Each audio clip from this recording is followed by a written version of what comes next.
used to prosecute HSBC last year when the bank was caught laundering billions in drug money for Mexican cartels. If you do prosecute, if you do bring a criminal charge, it will have a negative impact on the national economy, perhaps even the world economy.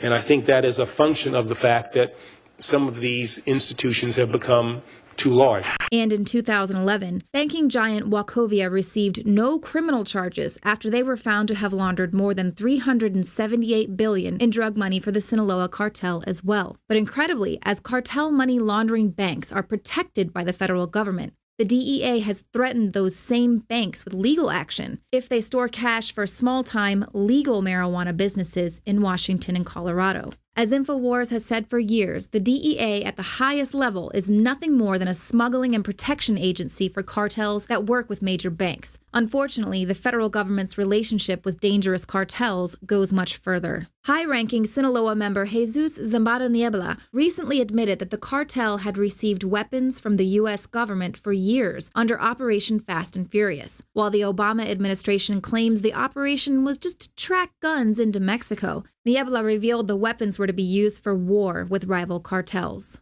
Ironically, Wednesday's Senate hearing was focused primarily on drug cultivation in Afghanistan, where the arrival of U.S. troops in 2001 has led to record-level opium production. The New York Times revealed one of Afghanistan's biggest drug kingpins was on the CIA payroll. The Taliban finances much of its operations by selling opium, which is grown from poppies, which are right now being harvested. So here's the question: why are American troops now helping Afghan farmers grow that opium? But back to this decision to legalize marijuana for recreational use at the state level. This is a bad experiment. It's a bad experiment. And it's going to cost the United States in terms of social costs. What about the social costs of incarcerating millions of Americans for the victimless crime of purchasing drugs? Drugs the agency itself has shipped in the country. Studies show the decriminalization of marijuana for recreational use could lessen the demand for illegal drugs being smuggled across the border. So what is the Drug Enforcement Agency so afraid of? Well, as states are reclaiming the powers reserved for them, as granted by the 10th Amendment, federal agencies are scrambling to maintain their stranglehold on the massive profits they receive from the illegal drug trade and the prison industrial complex.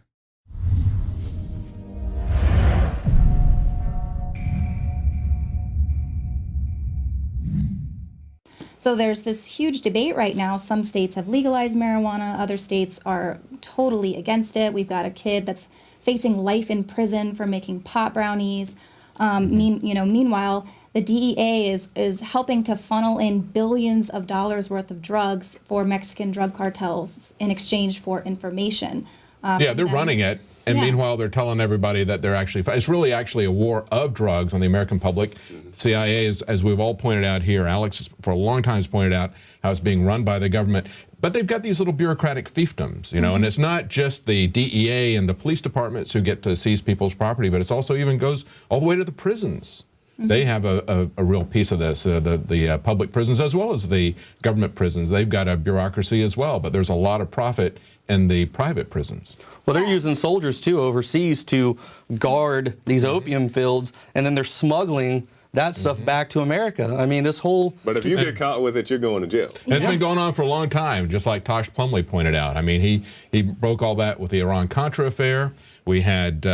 it was broken about the crack cocaine trade that was happening there, and so and the reporter who did that got killed. So I mean, this has been going on for a long time. Nothing is changing, and they don't want it to change. That's the whole point, isn't it? Absolutely. Basically, everyone is trying to figure out how they can get their cut of the legalization of marijuana. We have Monsanto and DuPont and Pfizer and other companies have already put patents on their process for pulling out creating synthetic cannabinoids. And we're hearing a lot in the news, thousands of people have died from taking synthetic marijuana. It's called spice. And so they're really cracking down on all these businesses that are selling this legal version of synthetic marijuana. Turns out Pfizer is the company that was behind the ingredient in there that was basically killing these people. So they created the synthetic cannabinoid. So I mean, for a long time they're they've messing had with nature. They fought back against the legalization of medical marijuana, which is very effective for pain treatment, for nausea for people, and they would offer them a synthetic derivative of it called Marinol, which was totally ineffective. And I remember an activist in California who literally was put in prison by the judge and literally choked to death on his own vomit in prison because he couldn't stop the nausea. I mean, that's what's really happening. That's the reality of what's going on with this. Well, those drugs are appealing too to soldiers as well, because they think, hey, I can't, pop hot on a urine test, and a lot of them are taken. And I've seen drastic changes in people's, mental, stability. I've seen guys smoke it a few times and completely just end up wandering through the desert. When I was in El Paso, Texas, I got a call from one of my sergeant majors saying, hey, you've got a soldier wandering in the desert. Cops just picked him up. He was smoking spice. Well, that's always happened. That happened with alcohol prohibition. It will always happen with prohibition. It will happen with gun prohibition. If they prohibit guns, we're going to have new and virulent strains, types of guns, just as we did with alcohol. They increased the intensity of the alcohol during Prohibition. They created new, more concentrated forms, and we've seen that in every category of drugs as this war on drugs has gone on and on and on, as well as the crime, as well as the corruption within government. Right, and it's we the people that are going to get the hammer down on us. It's not going to be the drug companies that are responsible for this synthetic cannabinoids killing people, and it's not going to be the DEA who's caught helping the drug cartels bring in the drugs, and it's not the banks who are helping to funnel all of this dirty drug money. It's the person who makes pot brownies. Yeah, exactly. Well, Jakari, we got time for one more. Tell us about your report. Well, we're talking about the drugs, and I think this also ties into it, the drugging of troops. The Fort Hood shooting, the most recent one. Myself and Kit Daniels, we went down there to investigate it. And Kit asked the lieutenant general who was speaking at the press conference just flat out, he said, General, was this shooter on any type of drugs? He said, yeah. So we were like, whoa, we were just so shocked that he just came out and said it. I gave him respect for that. We really didn't have an immediate follow-up. We had to sit there and think about it for a second. So, I respect him for saying that. And, the Fort Hood shooting, a lot of these things get very negative publicity, and of course, they would. And a lot of the blame falls on the first responders. Why did it take so long for the police to get there? And, I don't so much blame the police, because you have a duty to protect yourself, whether it's, a shooting at Fort Hood or, the South by Southwest driver who drove on the sidewalk. And I told Acevedo that. I was like, man, it wasn't your fault. That guy was, crazy and drove on the sidewalk. But the deal about it is that you have to be able to protect yourself. And, and even when we went to Fort Hood, not just talking about the drugs, we also said, would you change the policy, or other people asked, would you change the policy about people having firearms on base? Lieutenant General says, I don't see any problem with the policy. I'm like, you got how many people shot, how many people dead? You don't see a problem with the policy?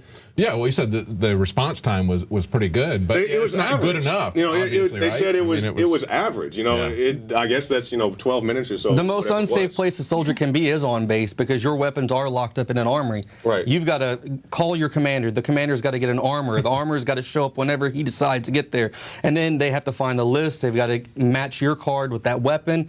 It's a huge process. I mean, it is so unsafe to be a soldier on a base when you've only got a few guys out there watching your back. Especially at a base where we've already seen incident take place. Nothing was really done to satisfy this need for people to be armed. And there's always this notion that if you allow people to carry firearms. I talked about this with a guy a couple weeks ago. I was filming something out at UT with Joe, our camera guy, and he was like, well, the guy was saying to me, if you let people carry guns and everybody's going to carry guns, it's like you can carry a gun in Texas, concealed carry, and not everybody walks around with a gun. In my home state of Oklahoma, you can open carry a gun. I go to Oklahoma, I've seen probably like 1 or 2 guys when I go home for Christmas or Thanksgiving walking around with their firearms. It may be more prevalent in the rural areas, but this notion that everybody's going to carry a gun is not true or factual at all. Well, it's an issue of trust. I mean, I remember when Biden and others went to Afghanistan and other foreign theaters where they were armed because they were not in a base, and they confiscated their arms, remember? Or the inaugural parade where they took the bullets out of their guns. And they don't trust citizens, and they don't trust soldiers with weapons. Well, they don't trust the soldiers that they're drugging up with weapons. Yeah. When Donald Rumsfeld came to Camp Anaconda in 2006 in Iraq, I was asked if I would go, and I said no immediately right off the bat. But they also asked the other soldiers, said, hey, who minds leaving their weapon here and then coming out to watch them talk? And I'm sitting there thinking, I'm in Iraq, I'm in combat. No. I mean, anyone who thinks they're just going to lay their M4 down to go watch this guy talk, you're out of your mind. Yeah, so I mean, whether it's drugs or firearms, whatever, we had a lot going on at Fort Hood, and here's the report. How much indication do you have of premeditation here? Was there anything tied to the timing of it? Was there something going on in the building? I do not know. That'll be part of the investigation. I did not say his rank nor his name, and I'll do that when his family is appropriately notified. Sir, you said he came from another installation in February. Can you tell us which one that is? At this time, I prefer not. He was undergoing behavioral health and psychiatric treatment for depression and anxiety. There are reports, I don't know if he was diagnosed in the clinical sense. There are reports that he self-reported a traumatic brain injury previously coming back from the Iraq. Was he on any sort of medications? He was on medications, that's correct. Like SSRIs or antidepressants, anything of that nature? Yes. Was the FBI already on the scene due to the alert that they gave out about on Monday regarding a possible mass shooting? We have a local FBI liaison officer, Okay. But no, large FBI assets were not here. Okay. They are actually inbound to help with the investigation. All of the wounded and killed were military. General, the female officer who engaged him, how would you describe what she did today? So it's clearly heroic, what she did at that moment in time, and she did her job, and she did exactly what we would expect of the United States Army military police. What are your thoughts on soldiers carrying concealed weapons? You're not allowed to carry concealed weapons. Do you think that should change? No, I don't think soldiers should have concealed weapons on board. We have law enforcement agents. We're trained professionals, and I don't endorse carrying. How long did it take for the law enforcement to reach the scene? It was within minutes. Within minutes? Exact time, probably 10 to 15, maybe. So you're saying that we should have concealed weapons, but it still takes 10 to 15 minutes for law enforcement to even reach the scene?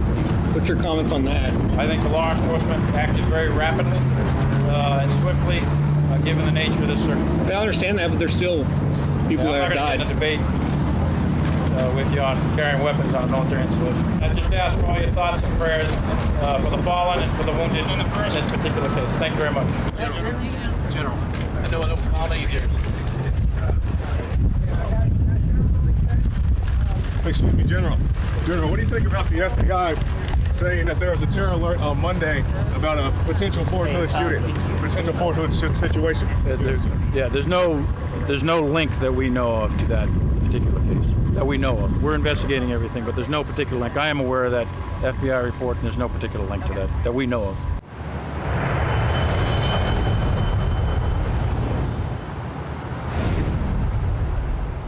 Well, that's it for this pre-recorded special edition of Memorial Day for the Nightly News. And thank you, Staff Sergeant Joe Biggs, Leanne McAdoo, Jakari Jackson, our INFOWARS staff. Now, join us this week. We're going to be live at Bilderberg, and we'll be back tomorrow night at 7 Central, 8 p.m. Eastern.